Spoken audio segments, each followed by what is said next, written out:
ગુજરાતના ગોંડલમાં ચૂંટણી વગર માહોલ અચાનક ગરમાઈ ચૂક્યો છે। ગરમાયેલા આ માહોલમાં અચાનક જ એક એવા નામની ચર્ચાએ જોર પકડ્યું કે જેનું નામ ગોંડલમાં છેલ્લા કેટલાક સમયથી કોઈ લેતું પણ ન હતું અને અચાનક એના નામની એટલી બધી ચર્ચાઓ એ ગોંડલની અંદર જાગી કે કેટલાક લોકોમાં તો ભયનો માહોલ છે તો કેટલાક લોકોની અંદર તો ખુશીનો માહોલ છે। પરંતુ અચાનક નિખિલ ડોંગાની ચર્ચાથી ગોંડલના રાજકારણથી લઈને સમાજકારણ સુધી અનેક ચર્ચાઓ વેગવંતી બની છે કે નિખિલ ડોંગાની 2027માં ગોંડલમાં એન્ટ્રી થશે। કેમ નિખિલ ડોંગાની ચર્ચા 2027 માટે 2025માં થઈ રહી છે? નિખિલ ડોંગાની કેટલીક અજાણી વાતો જે તમે પણ નહીં જાણી હોય વાત કરવી છે તેની। નમસ્કાર, આપ જોઈ રહ્યા છો ન્યૂઝરૂમ ને આપની સાથે હું છું પ્રદીપ। ગોંડલમાં જઈને કોઈને પૂછીએ કે નિખિલ ડોંગા એ કોણ છે તો કોઈ કહે કે પાટીદાર સમાજ માટે એ મસીહા છે, તો કોઈ ભાગ્યે જ એવું કોઈ વ્યક્તિ એ ગોંડલમાં તમને મળે કે નિખિલ ડોંગા એ કોઈ મસીહા નથી, એ ડોન છે। તો પછી ખરા અર્થમાં નિખિલ એક માફિયા કે પછી લોકોની મદદ માટે આવનારો મસીહા છે? છેલ્લા 10 થી 15 દિવસના સમયગાળા દરમિયાન અચાનક જ સૌરાષ્ટ્રના પાટીદાર યુવકો અને સોશિયલ મીડિયાની અંદર નિખિલ ડોંગાના નામની ચર્ચાઓ શરૂ કરી અને ચર્ચાઓને ખૂબ સોશિયલ મીડિયાના માધ્યમથી વેગ પણ મળ્યો। નિખિલ ડોંગાનો આમ તો ગુનાહિત ઇતિહાસ છે, પણ ગોંડલની જનતા અને ત્યાંના રાજકારણમાં તેનું એક અલગ જ પ્રભુત્વ છે। છેલ્લા કેટલાક દિવસોથી જે નિખિલ ડોંગાના નામની ચર્ચા થઈ રહી છે તેમાં ચર્ચા એ થાય છે કે 2027માં નિખિલ ડોંગા એ ગોંડલ આવે છે। આવા સોશિયલ મીડિયામાં પોસ્ટરો વાયરલ થઈ રહ્યા છે, પરંતુ આવી ચર્ચા એ ગોંડલમાં કેમ? 2027ની વિધાનસભાની ચૂંટણીને તો હજુ 2 વર્ષનો સમય છે, છતાંય અત્યારથી આ ચર્ચાઓએ અચાનક વેગ મળ્યો તો કેમ?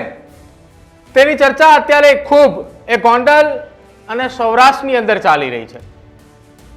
આ આખા મામલાની વચ્ચે ગોંડલની ચૂંટણીમાં ગોંડલ વિધાનસભામાં ભૂતકાળમાં જો વાત કરવામાં આવે તો પાટીદાર ચહેરાઓ મૂકવામાં આવ્યા, પરંતુ મોટી સફળતા એ ક્યાંય મળી નહીં। વર્ષ 1995માં મહિપતસિંહ જાડેજા, ત્યારબાદ જયરાજસિંહ જાડેજા અને 2017માં વચ્ચે પાટીદાર સમાજના એક ધારાસભ્ય જીતીને આવ્યા હતા। ત્યારબાદ ફરી એક વખત જયરાજસિંહ જાડેજાએ ગોંડલ ફતેહ કર્યું અને ત્યારબાદથી તેમના પત્ની એ ગીતાબા જાડેજાએ ગોંડલથી ચૂંટણી જીતીને આવ્યા છે। ગોંડલમાં મહિપતસિંહ જાડેજા સામે જયરાજસિંહ જાડેજાને મેદાને ઉતાર્યા અને એક પ્રયોગ સફળ રહ્યો હતો કે બાહુબલી નેતા સામે બાહુબલી નેતા।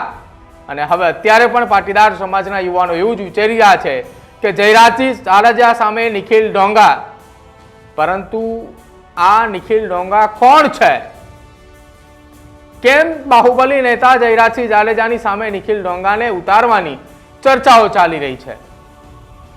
અચાનક એવું તો શું બન્યું કે ગોંડલની અંદર પાટીદાર સમાજના એક યુવક નિખિલ ડોંગાની ચર્ચા એટલી વેગવંતી બની કે છેક ગોંડલથી નીકળી અને ગાંધીનગર સુધી પહોંચી। ગોંડલના રાજકારણમાં જેની ચર્ચા એ આટલી બધી થઈ રહી છે એ નિખિલ ડોંગા યુદ્ધ એજ કલ્યાણ નામનું એક ગ્રુપ ચલાવે છે। નિખિલ ડોંગા સામે કેટલાક કેસો ભૂતકાળમાં થયા છે અને એ ભૂતકાળના જે કેસો થયા છે એમાં કેટલાક મોટા કેસો પણ રહ્યા છે। એવું પણ વાત સામે આવી રહી છે ને એવું પણ માનવામાં આવી રહ્યું છે કે રીબડાના અનિરુદ્ધસિંહ જાડેજા સાથે નિખિલ ડોંગાના એક ખાસ કનેક્શન છે, કેમ કે કેટલાક લોકો એવું પણ કહી રહ્યા છે કે નિખિલ ડોંગા એનો માણસ છે, તો ઘણા લોકો એવું કહી રહ્યા છે કે એમની ગાઢ મિત્રતાના કારણે લોકો આવું કહી રહ્યા છે। નિખિલ ડોંગા એક એવી વ્યક્તિ છે કે જેને 2008થી લઈને ક્રાઇમની દુનિયામાં પગ મૂક્યો ત્યારથી સતત તેનું નામ એ ધીરે ધીરે ચર્ચાતું ગયું અને ચર્ચાયેલું નામ હજુ પણ ચર્ચિત છે। નિખિલ ડોંગાનો જન્મ રાજકોટની પદ્મકુંવરબા સરકારી હોસ્પિટલમાં થયો હતો અને તારીખ હતી 12/1/1985। નિખિલના માતાનું નામ મધુબેન અને પિતાનું નામ રમેશભાઈ છે। જો કે પરિવારનો ધંધો એ ખેતીનો છે, ખેતી સાથે એ ડોંગા ફેમિલી સંકળાયેલું છે।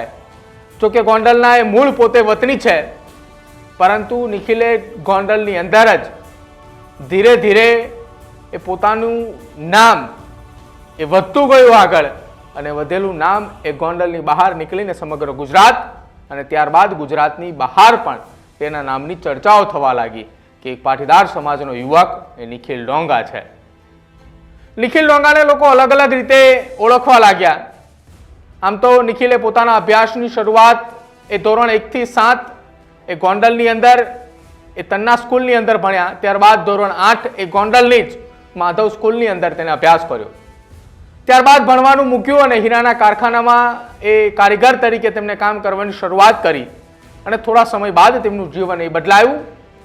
અને બદલાયું એટલા માટે કે તેમને એ ભણવામાં રસ ન હોવાથી તે હીરાના કારખાને કામે લાગ્યા અને ત્યારબાદ તેમણે એક પાર્ટનરશિપમાં હીરાનો ધંધો કર્યો. હીરાનો ધંધો કરનાર, હીરાનું કામ કરનાર એ આવડો નાનો કારીગર આટલો મોટો ગેંગસ્ટર બનશે, એ આટલા લોકો વચ્ચે વર્ચસ્વ ધરાવશે, એક જનસમૂહને તેનું પ્રતિનિધિત્વ કરશે, એ કોઈને ખબર ન હતી. એ ગોંડલની અંદર એ વાત છે લગભગ 2003, 4 અને 5ની. ત્યારબાદ પોતે પાર્ટનરશિપમાં જે ધંધો કરે છે, પરંતુ 2008થી એ નિખિલ ડોંગાના જીવનની અંદર ઘણો બદલાવ આવ્યો અને બદલાવની શરૂઆત અને ક્રાઇમની દુનિયાની અંદર પગ મૂકવાની એ 2008થી શરૂ થઈ કે જેમાં કેશોદના એક હીરા વેપારી સાથે ધંધાની બાબતમાં અન્ય કોઈ કારણસર તે સમયે એવા સમાચાર આવ્યા કે એક બબાલ થાય છે અને કેશોદના હીરાના વેપારીની હત્યા થાય અને કેસમાં નામ આવે છે નિખિલ ડોંગાનું. જુનાગઢ જેલમાં તેને બંધ કરવામાં આવે છે અને જ્યારે નિખિલ ડોંગા એ જુનાગઢ જેલની અંદર બંધ છે ત્યારે તેની મુલાકાત એક એવા વ્યક્તિ સાથે થાય છે કે જેની ચર્ચા અત્યારે પણ થઈ રહી છે કે નિખિલ ડોંગા એ અનિરુદ્ધસિંહ જાડેજાનો ખાસ માણસ છે. વર્ષ 2008ની અંદર એક કેસમાં જ્યારે જુનાગઢ જેલની અંદર નિખિલ ડોંગા બંધ હતો તે દરમિયાન અનિરુદ્ધસિંહ જાડેજા પણ એ જેલની અંદર જ હતા અને ત્યારે તેમની સાથે તેની મુલાકાત થાય. એ અનિરુદ્ધસિંહ જાડેજા કે જેમણે ચાલુ ધારાસભ્યની પોઈન્ટ બ્લેન્ક રેન્જથી હત્યા કરી અને ત્યારબાદ તેમના પિતાએ મહિપતસિંહ જાડેજા એ સતત 2 ટર્મ સુધી ચૂંટાતા આવ્યા. ગોંડલના લોકો કહે છે કે જેલમાં થયેલી એ મુલાકાતને કારણે આજે પણ બંને વચ્ચે ગાઢ મિત્રતા છે. જો કે નિખિલ ડોંગાએ પોતે ક્રાઇમની દુનિયામાં પ્રવેશી ચૂક્યા હતા અને નિખિલની સામે હત્યાનો આરોપ હતો. ત્યારબાદ વધુ એક કેસ સામે આવે છે અને કેસ હતો વનરાજસિંહ ધાંધલ હત્યા કેસ. પોતે ટ્રાવેલ્સનો ધંધો કરતા હતા અને પીઠડિયા ટોલ નાકા પાસે તેના ઘરમાં આવી તેની હત્યા કરવામાં આવે છે. ત્યારબાદ લાશ એ ગોંડલમાં ફેંકવામાં આવી. 2013નો આ કેસ એ ખૂબ મોટો બન્યો અને ત્યારે એ વાત રાજ્યના મુખ્યમંત્રી સુધી પહોંચી હતી. કાઠી સમાજના લોકોએ ન્યાયની માંગણી સાથે નિખિલ ડોંગાને ગોંડલની જેલમાં નાખી દેવામાં આવે છે. જો કે ડોંગા પર આરોપ હતો કે આ હત્યા કેસમાં તે સામેલ છે. 2020 સુધીમાં નિખિલ ડોંગા આ હત્યા કેસની અંદર ગોંડલની જેલમાં બંધ રહે છે અને ત્યારબાદ 2020 બાદ અલગ અલગ સવાલોએ તેમના સામે થતા રહ્યા અને ત્યારબાદ તેઓ પેરોલ પર બહાર આવે છે. પેરોલ પર બહાર આવતાની સાથે જ પેરોલ જમ્પ કરી અલગ અલગ જગ્યાએ તેઓ રહેતા હતા અને તે વખતે નિખિલ ડોંગા નામની કોઈ ગેંગ હતી કે જેના 100 થી વધુ ગુનાઓ હતા.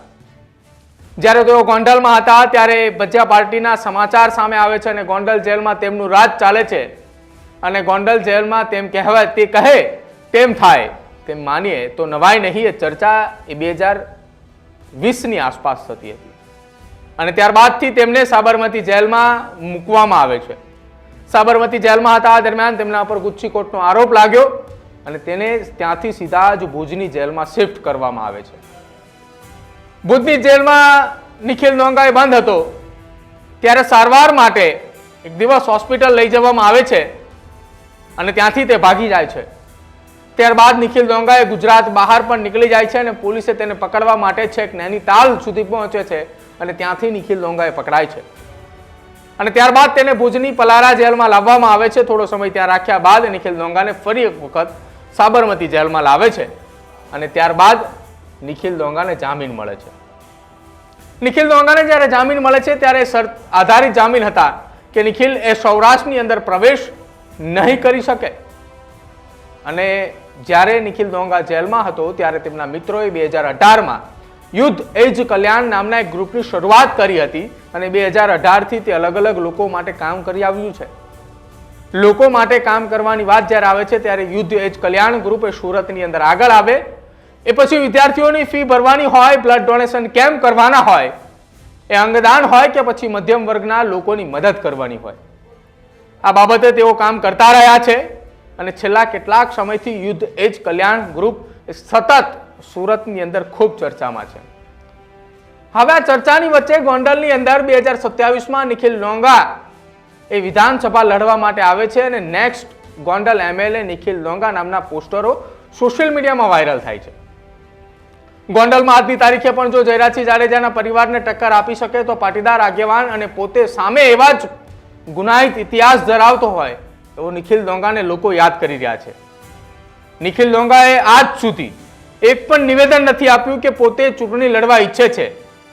જયરાજસિંહ જાડેજા અને તેના પરિવાર ઉપર સવાલો ઉભા થઈ રહ્યા છે અને એક પછી એક વિવાદ સામે આવી રહ્યા છે કે વિવાદમાં તેમને નાખવામાં આવતા હોય કે પોતે જ વિવાદની અંદર પડી રહ્યા હોય એ સમજાતું નથી. કેમ કે સંજય સોલંકીને મારવાનો કેસ અને કેસ પછી જુનાગઢ જેલની અંદર ગણેશ ગોંડલે જેલની અંદર બંધ હતા. એ પછી રાજકુમાર જાટ મૃત્યુ કેસ હોય કે પછી જયરાજસિંહ જાડેજા અને ગણેશ ગોંડલે તેના પરિવાર પર શંકા થતી રહે છે. આ જ કારણોસર ત્યાંના લોકો એવું કહે છે કે ગોંડલની આ પ્રકારની સ્થિતિ સર્જાય કે હવે કોણ એ કયો નેતા ગોંડલને સંભાળી શકે, ત્યારે નિખિલ ડોંગા એ ભાવિ ધારાસભ્ય નિખિલ ડોંગાને ગોંડલની 2027ની ચૂંટણી લડવી જોઈએ. આ પ્રકારના પોસ્ટરો ખૂબ વાયરલ થયા. છેલ્લા ઘણા સમયથી આ પોસ્ટરો વાયરલ થઈ રહ્યા છે. જોકે ચર્ચા એ ત્યાંથી થઈ કે પાટીદાર સમાજના એક સગીરને મારવાનો કેસ સામે આવ્યો અને ત્યારબાદ તેમાં સમાધાન થયું. પણ નિખિલ ડોંગાની ચર્ચા આજની તારીખ સુધી થઈ રહી છે અને આ નિખિલ ડોંગાની ક્રાઇમ હિસ્ટ્રી એ પોતે ગોંડલના જ છે અને ગોંડલમાં જ તેની ચર્ચાઓ થઈ રહી છે. અલ્પેશ ડોલરિયા જેવા પાટીદાર સમાજના આગેવાન કહે છે કે હજુ 30 વર્ષ સુધી જયરાજસિંહ જાડેજાના પરિવારનો એ આ બેઠક પર દબદબો રહેશે અને ગણેશને અમે ગોંડલથી ખભે બેસાડીને ધારાસભ્ય બનાવીશું. આ નિવેદન એ અલ્પેશ ડોલરિયાએ પાટીદાર સમાજ અને ક્ષત્રિય સમાજની એક બેઠકની અંદર આપ્યું હતું અને ત્યારબાદથી નિખિલ ડોંગા જેવા વ્યક્તિને પણ ગોંડલ લાવવાની વાતો એ ખૂબ ચર્ચિત થઈ રહી છે. હવે જયરાજસિંહ પણ એવા દિગ્ગજ નેતા છે કે નિખિલ ડોંગા પણ હાલ મોટું નામ કમાઈ ચૂક્યા છે અને એ નામની વચ્ચે જે પ્રમાણે મહિપતસિંહ જાડેજાની સામે જયરાજસિંહ જાડેજાને મેદાને ઉતાર્યા હતા કે બાહુબલીની સામે બાહુબલી, એ જ રીતે ક્યાંક ગોંડલની અંદર પાટીદાર સમાજ માટે બાહુબલી નેતા તરીકે જો કોઈ હોય તો એ નિખિલ ડોંગાની સામે જયરાજસિંહ જાડેજા 2027માં આવે તો 2027ની વિધાનસભાની ચૂંટણીનું પરિણામ શું આવે છે એના ઉપર સૌ કોઈની નજર રહેશે અને ક્યાંક આ જ કારણોસર નિખિલ ડોંગા એ ચર્ચિત રહ્યા છે. તમારું શું માનવું છે નિખિલ ડોંગાના આ ચર્ચિત ઇતિહાસને લઈને અને ગોંડલમાં ચાલી રહેલી ડોંગાની ચર્ચાને લઈને? તે ખાસ અમારા કમેન્ટ સેક્શનમાં જરૂર જણાવજો.